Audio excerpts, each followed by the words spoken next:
I am listening to nearly 100 albums from the year 1955, and I just finished listening to Georges Brassens with Le Sabot de Hélène, released on Polydor, and I apologize for my pronunciation in advance.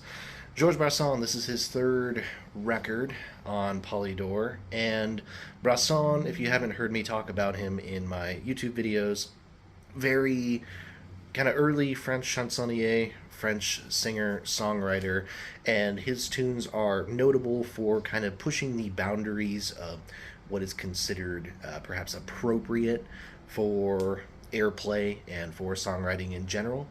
His songs are very lewd and very crass and crude and all those adjacent adjectives. Now, this record is actually potentially my least favorite of the three that he's put out to this point.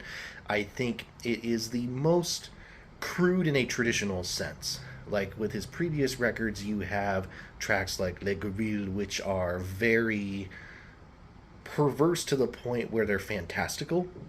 And this is more so just songs about lust in various different forms. And there's a place for that, certainly, and I'm not going to say that there aren't still a lot of the same strengths on this record as previous Brassens records, but it doesn't feel like it has the same pseudo-political undertones that some of his previous tracks have.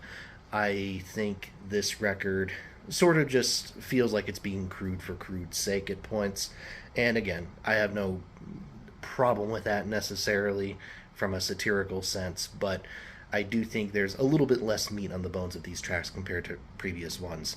But again, same strengths still apply for the most part. Brassens' voice, I think, is really interesting. I really like the very sparse accompaniment with guitar and occasionally a double bass helping him along.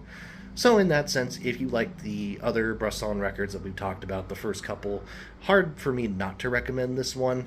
But personally, I felt like this was potentially the weakest of the bunch. But Le Sabot de Hélène, if you haven't checked it out, go ahead and do so, especially if you are interested in this kind of French chansonnier music.